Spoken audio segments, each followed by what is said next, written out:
नारेबाजी तो हो जाती है, जो तो हम मानते हैं कि कुछ भी कहो तुरंत ताली, तुम्हें ताली बजाने से फुर्सती कहाँ है, वो तो हम मानते। ये बताओ कैसे तैयार हो ठीक तरीका से कि हर विधि से। अभी हम न्यूज पढ़ते आ रहे थे, हम वो कपिल भैया बैठे थे, तो आने के पहले ही हमको न्यूज रात को पड़ी थी क्या, जब हम तिवारी जी बैठे थे तो एक न्यूज चली, एक कोई बहुत बड़े महापुरुष हैं, उन्होंने कहा बागेश्वर बाबा की पदयात्रा नहीं करने देंगे, सुप्रीम कोर्ट जाएंगे। हाँ, कल के ही ना, कल के ही, अब उनका नाम तो हम भूल गए। उन्होंने राष्ट्रपति जी को पत्र लिख के कहा है कि बाबा की पदयात्रा आएगी तो हम लोग रोकेंगे, वो सुप्रीम कोर्ट जाएंगे। अब हमारे पास उनका मोबाइल नंबर नहीं है, नहीं तो हम ठटरी तो पहले फोन से मारते। उन्हें ये पता ही नहीं है कि हम बहुत टेढ़े आदमी हैं। पहली बात तो तुम्हें छेड़ना नहीं चाहिए, वो छेड़ा है तो अपन छोड़ेंगे भी नहीं बेटे। हम आपको धमकी नहीं दे रहे हैं, ना हम आपको कोई बात कहने आए हैं। हम और मिश्रा जी एक बात आज गाड़ी में कह रहे थे, 15 से 20 वर्ष बाद जितने मीडिया वाले बैठ खड़े हैं, तुम्हें मसाला चाहिए लो, आज से 15 से 20 साल बाद भारत की जो जियोग्राफी बदलेगी ना, भारत अपने अस्तित्व की लड़ाई लड़ेगा, भारत के लोग अपनी संस्कृति को बचाने के लिए लड़ते दिखाई पड़ेंगे। आज वो 20% हैं और आप 9 राज्यों में अल्पसंख्यक हो गए। जिस दिन वो 50% पहुंच जाएंगे, आपके ब्रिज में भी वही वही दिखाएंगे टोपी वाले। हमने ये नहीं कहा कौन सी टोपी वाले कि तुम कल के दिन हम पे FIR करवाओ, टोपी वाले कहा। हम भी टोपी लगाते, हो सकता हम अपने लिए कह रहे हो। सुनो, बुरा ना मानना, भारत को बचाना है, अपनी संस्कृति को बचाना है, सनातन को बचाना है, तो जातिवाद से ऊपर उठ करके, भेदभाव से ऊपर उठ करके हमको तनातनी नहीं सनातनी बनना पड़ेगा। क्या बनना पड़ेगा? अरे जोर से तो बोलो, सनातनी। और सनातनी सोफा पे बैठ के ना बन पाओगे। हम भी चील गाड़ी पे बैठ के धर्म ना बचा पाएंगे।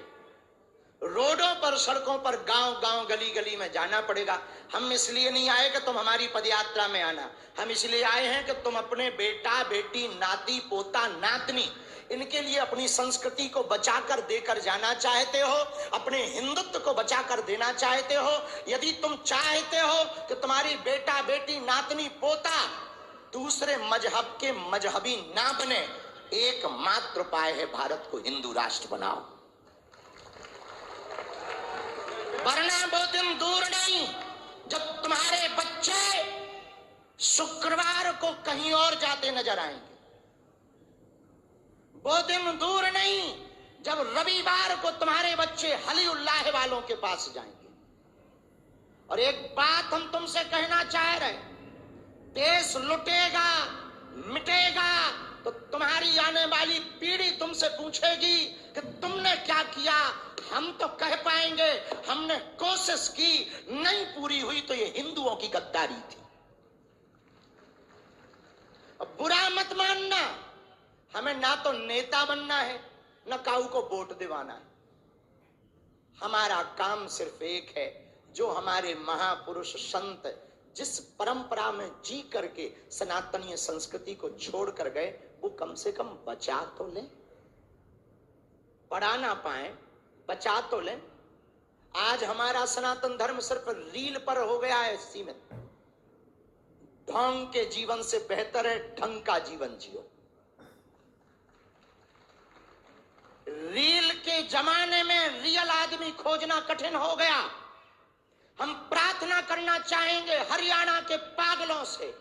नूह और मेवात की घटना तो तुम्हें याद है कि भूल गए?